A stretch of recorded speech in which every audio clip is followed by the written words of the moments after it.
Hai, bertemu kembali bersama saya Yosi di acara Review dan Outlook Okta Investama Berjangka.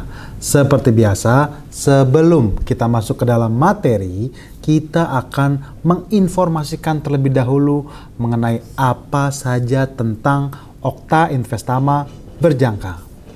Nah, untuk perizinan dari Okta Investama Berjangka itu sudah sangat-sangat lengkap, yang mana nih sudah ada perizinan dari Bapepti, tergabung Lembaga Clearing Berjangka Indonesia, ICDX, dan juga Asosiasi Aspeptindo.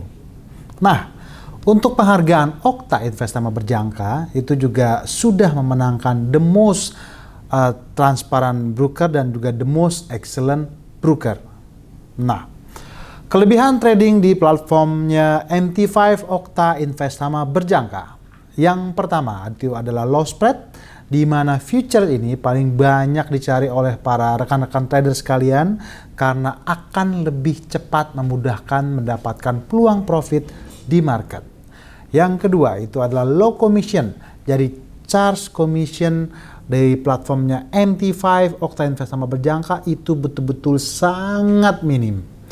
Yang ketiga, free swap. Nah, inilah betul-betul unggulan dari platform MT5-nya Okta Investama Berjangka, dikarenakan sedari awal traders membuka account di platformnya MT5 Okta Investama Berjangka sampai dengan seterusnya itu betul-betul free swap. Kemudian proses withdrawal itu juga sangat cepat, di mana menggunakan jam umum bank lokal nasional. Dan yang terakhir itu ada program yang namanya Okta Vaganza, yang mana traders pada saat bertransaksi di market itu mengumpulkan dari jumlah lot, dari lot tersebut dapat di-redeem menjadi poin, dan poin-poin yang terkumpul tersebut dapat di-redeem menjadi hadiah langsung. Mulai dari voucher, kemudian emas 5 gram, 10 gram, sampai dengan seterusnya hingga sampai dengan mobil listrik. Kami ingatkan sekali lagi ya, bahwa ini betul-betul hadiah langsung, bukan diundi. Media sosial Okta Investama Berjangka itu ada banyak. Yang pertama itu adalah website www.okta.co.id. Kemudian kita juga ada Facebook, ada Instagram, ada YouTube channel, ada Twitter, dan juga TikTok. Namun, tanpa melupakan disclaimer, kami tidak menggunakan media sosial Telegram. Oke, tanpa melupakan disclaimer materi ini hanya bersifat informatif untuk referensi dan seterusnya. Oke, kita masuk mulai sekarang ke dalam materi. Jadi pertama kali kita akan review dulu apa yang menjadi penggerak market di rilis data kalender ekonomi 8 sampai dengan 12 Juli 2024. Yang pertama, di hari Selasa tanggal 9 Juli itu ada testimoni Powell selama 2 hari, mulai dari hari Selasa dan hari Rabu, yang mana secara garis besar Jerome Powell itu menginformasikan kepada kita semua bahwa untuk pemotongan suku bunga, Powell dan rekan-rekannya akan tetap melihat berdasarkan rilis data kalender ekonomi Amerika Serikat yang berjalan, terutama berasal dari data inflasi dan data ketenagakerjaan. Apabila rilis data inflasi dan data ketenagakerjaan itu menurun, dapat dipastikan bahwa pemotongan suku bunga untuk Amerika Serikat akan lebih cepat terjadi di tahun 2024. Let's say katakanlah tensi yang berkembang saat ini, pemotongan suku bunga di bulan September dan juga bahkan di bulan Desember. Tetapi apabila terjadi rilis data inflasi ataupun data ketenagakerjaan yang juga semakin meningkat, maka dapat dipastikan bahwa pemotongan suku bunga Amerika Serikat akan mungkinlah katakanlah hanya berlangsung 1 kali, yaitu di bulan Desember. Jadi memang testimoni kemarin cukup ramai, tetapi di hari Kamis itu akhirnya keluarlah rilis data inflasi daripada Amerika Serikat yang kita lihat sama-sama di sini. Untuk core CPI dirilis menurun dari 0,2% menjadi 0,1%. Kemudian core CPI CPI month to month itu dirilis juga menurun dari level 0% menjadi minus 0,1%. Dan CPI year on year itu juga dirilis menurun signifikan dari 3,3% menjadi 3,0%. Nah, disinilah dapat dikatakan akhirnya di sesi hari Kamis kemarin terjadi penurunan pada greenback atau koreksi pada dolar yang cukup signifikan, di mana akhirnya di situ menguatkan euro, menguatkan pound, menguatkan New Zealand, menguatkan Aussie, bahkan emas sampai menyentuh level tertinggi 2 bulan atau level tertinggi sejak 22 Mei 2024. Tetapi juga di hari Rabu pekan kemarin itu juga ada rilis suku bunga daripada Bank Sentral New Zealand yang dirilis tetap dari level 5,5% menjadi 5,5%. Tetapi hal ini merupakan fundamen yang cukup unik dikarenakan ada sedikit pernyataan dari Adrian Orr atau Gubernur Bank Sentral New Zealand yang tadinya mengatakan atau menginformasikan bahwa pemotongan suku bunga Bank Sentral New Zealand bisa jadi baru akan dilakukan di tahun 2025. Tetapi rupanya di pekan kemarin ada terjadi perubahan bahwa bisa jadi pemotongan suku bunga untuk Bank Sentral New Zealand akan diadakan di tahun 2024. Nah, disitulah akhirnya tensi tersebut dianggap betul-betul dovish oleh para pelaku pasar yang mengakibatkan New Zealand terjadi penurunan yang signifikan sehingga pada saat momen itu terjadi penurunan pada New Zealand terhadap US sebesar 90 pips.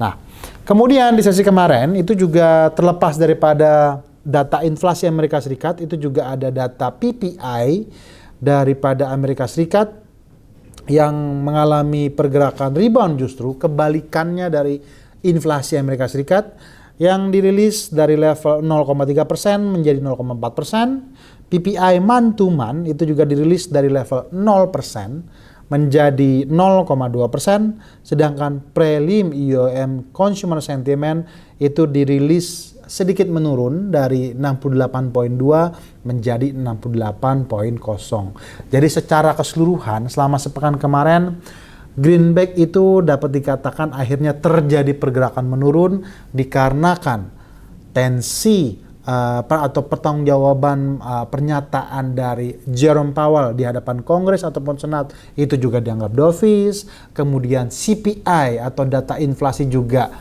kurang bagus untuk Amerika Serikat. IOM Consumer Sentiment itu juga jelek. Yang bagus itu hanya PPI. Maka dapat dikatakan secara keseluruhan greenback akhirnya terjadi penurunan. Tetapi ada yang cukup mengejutkan juga karena di hari Minggu kemarin pada saat terjadi kampanye calon Presiden Trump itu ada penembakan terhadap Presiden Donald Trump. Disitulah yang akhirnya tadinya greenback atau dolar itu mengalami penurunan, di sesi Senin ini akhirnya sedikit mengalami kenaikan. Karena seperti biasa kalau terjadi geopolitik, di mana memang kita tahu bahwa Amerika Serikat pada saat ini masih merupakan negara nomor 1 di dunia. Nah, Donald Trump itu juga merupakan salah satu kandidat presiden untuk Amerika Serikat yang berikutnya. Kejadian tersebut biar bagaimanapun kurang lebih akan menimbulkan tensi untuk pembelian dolar. Dikarenakan memang pada saat ini untuk transaksi jual beli secara internasional masih menggunakan dolar. Oke, sekarang kita berlanjut ke Wall Street. Indeks utama Wall Street ditutup menguat pada Jumat dengan S&P 500 dan Dow Jones mencapai rekor tertinggi intraday. Maksudnya apa? Jadi Dow Jones dan SP 500 itu akhirnya menyentuh level tertinggi sepanjang masa. penguatan Wall Street di tengah spekulasi bahwa Federal Reserve akan memangkas suku bunga pada bulan September. Jadi seperti diinformasikan tadi nih, bahwa tensi pemotongan suku bunga Amerika Serikat yang tadinya hanya mungkin berlangsung di bulan Desember, akhirnya sekarang ini yang sedang berkembang adalah akan terjadi 2 kali pemotongan suku bunga di September dan Desember. Jumat, S&P 500 naik 0,55%, Nasdaq menguat 0,63%, sementara Dow Jones itu naik 0,62%. Selama sepekan atau selama seminggu pergerakan untuk Wall Street, S&P 500 naik 0,9%, Nasdaq mendaki 0,2%, dan Dow Jones mengalami kenaikan sebesar 1,6%. S&P 500 dan Dow Jones sempat melonjak ke level tertinggi sepanjang masa sebelum menyusut pada penutupan perdagangan Jumat. Wall Street sedikit tertekan oleh saham-saham besar jatuh setelah melaporkan hasil kinerja yang beragam. Memang sudah mulai lagi musim laporan pendapatan bagi perusahaan-perusahaan yang berkapitalisasi besar, terutama untuk saham-saham perbankan. Dari Wall Street kita beralih ke minyak. Untuk minyak, kemajuan gencatan senjata antara Israel dan Hamas membuat harga minyak dunia turun. Sentimennya mengalahkan permintaan minyak mentah Amerika Serikat yang telah menopang harga pada awal pekan kemarin. WTI ditutup 0,5%, sementara untuk Brent itu juga mengalami terkoreksi sebesar 37 sen.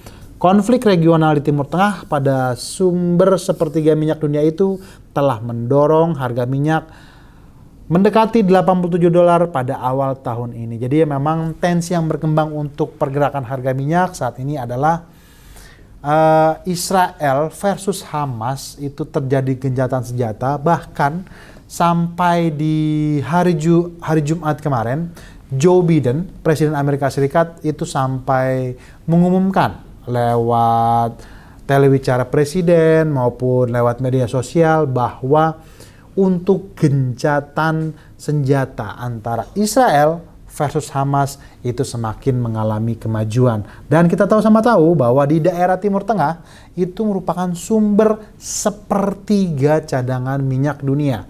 Makanya dapat dikatakan akhirnya kontribusi produksi minyak itu diamini tidak akan kembali kurang mengalami gangguan, oleh karenanya akhirnya minyak mengalami penurunan atau koreksi. Nah, di awal pekan kemarin, penasehat keamanan nasional pun dari Amerika Serikat yang bernama Jake Sullivan mengatakan kepada para perunding telah mencapai kemajuan menuju gencatan senjata, namun mengecilkan harapan akan tercapainya kesepakatan dalam waktu dekat. Sementara itu dari barat, harga minyak mentah melepah karena investor dan trader minyak mempertimbangkan redanya sentimen konsumen Amerika Serikat terhadap harapan penurunan suku bunga The Fed pada bulan September nanti. Sedari minyak, kita sekarang berlanjut ke emas. Harga emas mampu bertahan di atas level $2.400 per ounce pada perdagangan Jumat. Harga emas menuju kenaikan pekan ketiga berturut-turut. Nah, ini ada kabar baik nih, Okta Trader sekalian, bagi para trader emas. Dikarenakan nggak pernah bosan-bosan juga nih kita sampaikan kepada rekan-rekan Okta Traders dan traders dimanapun pada umumnya, bahwa semenjak 1 bulan kemarin bahkan kami sudah mention berkali-kali bahwa apabila terjadi tensi yang membesar untuk penurunan suku bunga The Fed yang memang saat ini bertengger di level 5,25 sampai dengan 5,5%. Nah, rencana September itu pemotongan 0,25%, Desember juga 0,25%, jadi ada range untuk penurunan sebesar 0,5% yang akan mengakibatkan Fed rate bisa jadi nanti akan bertengger di level 4,75% sampai dengan 5%. Nah, disitulah akhirnya yang menimbulkan tensi untuk menguatkan emas dan tensi untuk kembali menguatkan S&P 500 dan Nasdaq. Kalau Dow Jones memang ya itu merupakan kumpulan berbagai macam saham yang ada di Amerika Serikat. Tetapi kalau S&P 500 itu merupakan saham unggulan, Nasdaq itu merupakan saham-saham yang berbasiskan teknologi. Sementara emas yang berbasiskan komoditas itu betul-betul mengalami tekanan atau dorongan yang maksimal ke atas. Nah, kenaikan harga emas di dunia ini terjadi karena investor dan trader emas semakin yakin bahwa The Fed berada di jalur yang tepat untuk segera menurunkan suku bunga acuannya. Harga emas batangan naik hampir 1% pada pekan lalu, sementara emas berjangka turun 0,2%. Harga emas menguat ke level tertinggi sejak 22 Mei sejak diumumkannya rilis data inflasi Amerika Serikat yang terjadi penurunan yang sangat signifikan terutama dari yang berbasiskan year on year dari 3,3% menjadi 3%. Data tersebut memperkuat pandangan bahwa tren disinflasi telah kembali terjadi dan meningkatkan harapan penurunan suku bunga oleh The Fed. Oke, tanpa menunggu waktu lama kita lihat sekarang untuk pekan ini juga masih terbilang cukup ramai nih rekan-rekan trader sekalian. Dikarenakan kita lihat bahwa sedari hari ini aja hari Senin itu akan ada lagi-lagi testimoni dari Jerome Powell. Kemudian untuk hari Selasa itu akan ada pengumuman data inflasi untuk Kanada. Ini cukup menarik. Karena kita lihatnya sama-sama, untuk CPI month-to-month itu dari 0,6% menjadi 0,1%. Median CPI year on year dari 2,8% menjadi 2,7%. Sementara trim CPI untuk Kanada itu juga terjadi penurunan dari level 2,9% menjadi 2,8%. Nah, dengan informasi seperti ini, dampaknya USD terhadap Canadian dollars akan berpotensi terjadi kenaikan atau pergerakan rebound untuk sesi perdagangan Selasa dikarenakan terjadi penurunan untuk data inflasi baik month-to-month, median maupun trim. Sementara selain daripada berita Kanada, di hari Selasa juga akan ada berita core retail sales dari Amerika Serikat yang terjadi peningkatan dari minus 0,1% menjadi 0,1%. Di situ terjadi penguatan yang bagus untuk greenback. Nah, semakin memperkuat USD-nya menguat, Kanadanya melemah. Nah, disitulah di hari Selasa akan ada momen untuk perdagangan USD terhadap Canadian dollars. Oke, kita lanjut di hari Rabu. Hari Rabu itu akan ada pengumuman inflasi untuk New Zealand. Kita lihat sama-sama dari 0,6% menjadi 0,5%. Sedangkan CPI year on year untuk Inggris itu juga akan ada dari level 2% menjadi 1,9%. Nah, untuk khusus Inggris ada yang seru nih rekan-rekan traders. Karena apa? Tanpa kita sadari, untuk pairing GBP terhadap US itu pada saat ini sudah nyaris menyentuh resisten utama di 1.3. Sementara kita tahu bahwa selama ini perjalanannya GBP terhadap USD itu berada di level 1.1, 1.2 dan ternyata di pekan kemarin itu akhirnya GBP terhadap USD betul-betul melonjak tajam, melonjak kuat. Nah, disitulah akhirnya akan menjadi pertimbangan apakah level 1.3 ini menjadi resisten utama atau yang akan terus melakukan true breakout dan akan melanjutkan ke harga atas selanjutnya, atau setelah 1.3 di situ terjadi pergerakan penurunan atau koreksi. Nah, hal itu akan kita lihat nih sama-sama berdasarkan berita hari Rabu. Hari Rabu akan ada data inflasi untuk Inggris dari 2.0 menjadi 1.9. Nah, kalau itu betul keluar, maka bisa jadi GBP terhadap USD akan terjadi pergerakan koreksi penurunan. Kemudian di hari Kamis ini juga cukup seru nih. Hari Kamis itu ada sepaket ketenaga kerjaan daripada Australia yaitu employment change dan unemployment rate. Employment change itu mengalami penurunan yang signifikan dari 39,7K menjadi 20,2K atau terjadi penurunan jelek buat Aussie dollar. Kemudian unemployment rate itu dari 4% meningkat menjadi 4,1%. Lagi-lagi buruk atau kurang baik bagi Aussie dollar. Maka dapat dikatakan Aussie dollar di sesi perdagangan hari Kamis berpotensi untuk mengalami pergerakan turun ke bawah.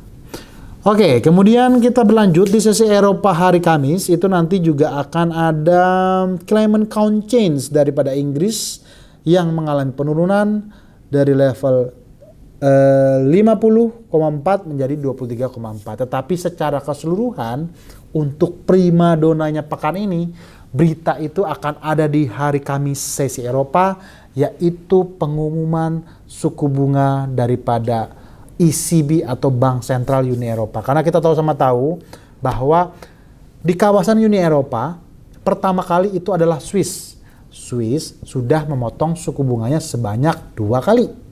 Nah, kemudian ECB secara mengejutkan di bulan kemarin itu juga melakukan pemotongan suku bunga sebesar 1 kali. Nah, apakah di hari Kamis itu nanti akan terjadi pemotongan suku bunga lanjutan atau mungkin ya tidak terjadi apa-apa? Nah, itulah merupakan peluang untuk bertransaksi di market di sesi hari Kamis. Karena seperti biasa, kalau pengumuman suku bunga biasanya nih pergerakannya itu akan betul-betul one way.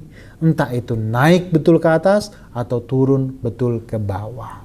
Nah, untuk yang pergerakan untuk bertransaksi di market euro terhadap USD atau forex pada umumnya, lagi-lagi kita ingatkan platform MT5-nya Okta Investama Berjangka itu betul-betul free swap. Nah, kemudian di sesi hari Jumat itu nanti akan ada retail sales dari Inggris yang akan mengalami lagi-lagi penurunan dari level 2,9% menjadi minus 0,6%. Untuk Kanada, core retail sales itu juga menurun dari 1,8 menjadi 0,03. Retail sales Kanada itu juga menurun dari 0,7 menjadi minus 0,2%. Oke, jadi secara keseluruhan selama sepekan ke depan itu nanti akan terjadi 3 momen menarik informasinya. Yang pertama itu adalah bertransaksi di Canadian dollars karena selama sepekan itu akan banyak berita-berita Kanada. Kemudian yang kedua itu adalah momen yang menarik untuk bertransaksi di pound sterling, dan yang ketiga itu adalah momen yang menarik untuk bertransaksi di euro mengikuti pengumuman suku bunga Central Bank of Euro atau ECB. Oke, nah sekarang kita sudah masuk mulai ke sesi teknikal. Kalau bicara Wall Street itu nggak pernah bosan-bosan kita sampaikan kepada rekan-rekan trader sekalian bahwa Wall Street ini betul-betul sedang terjadi tren besar yang naik.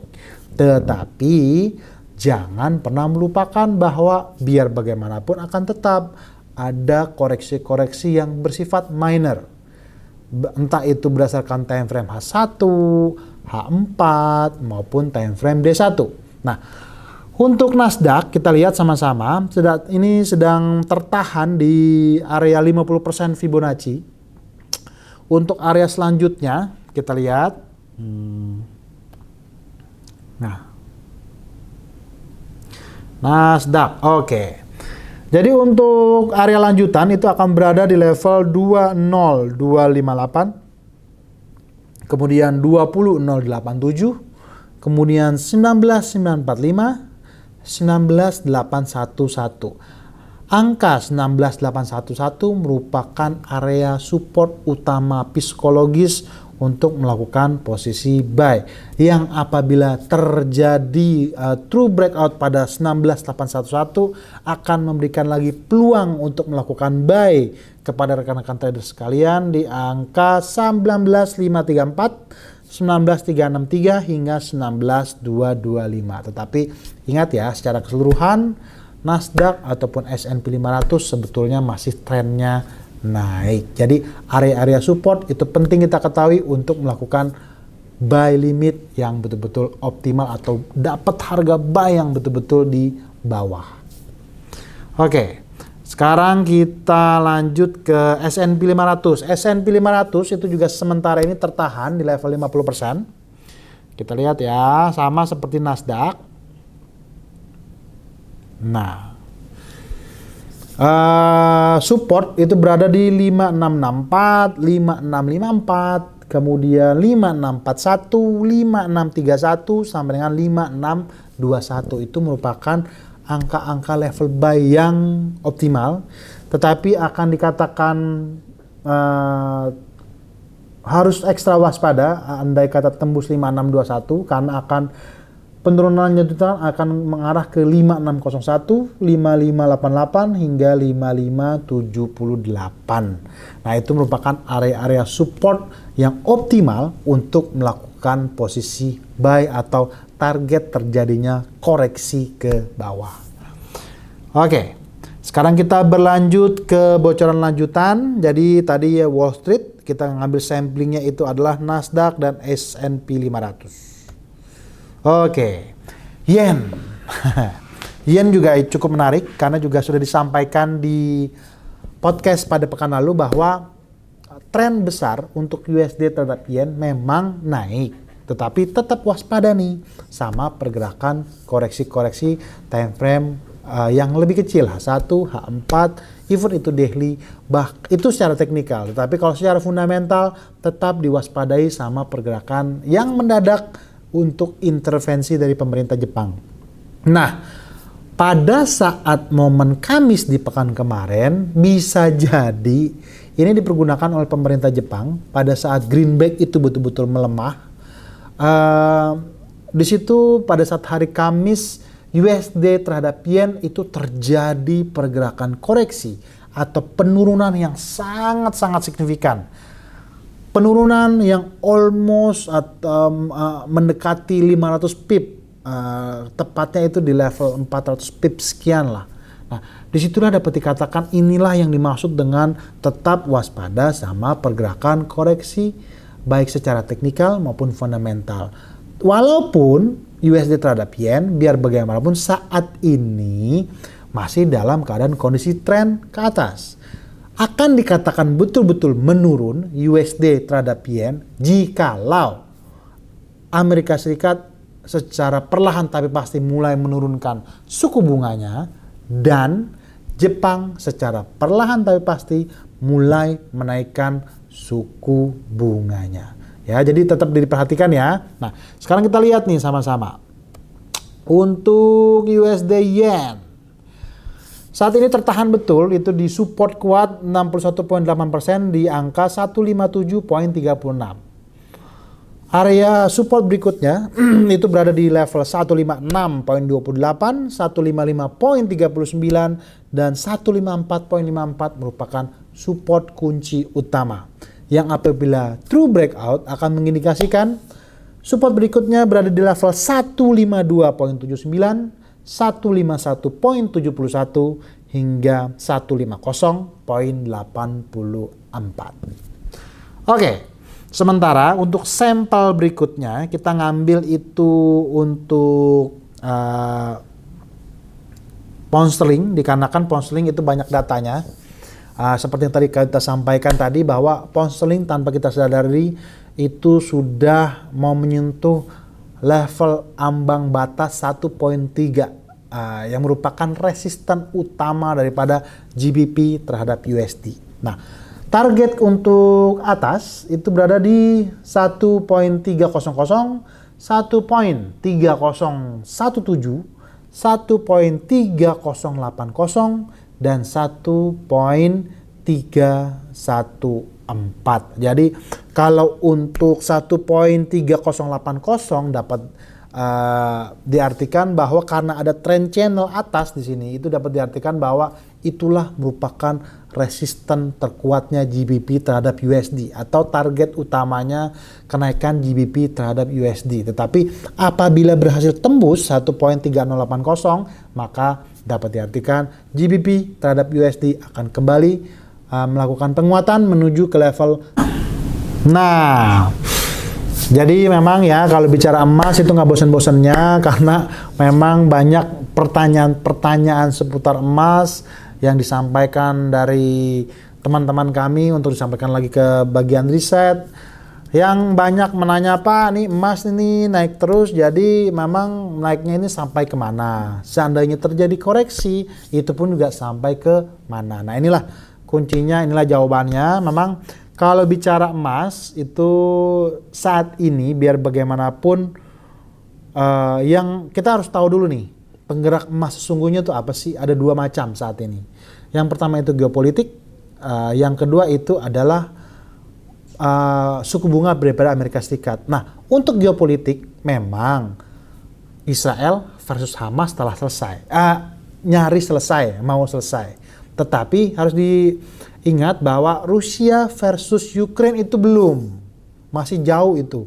Jadi selama itu masih terjadi krisis geopolitik di Rusia versus Ukraine,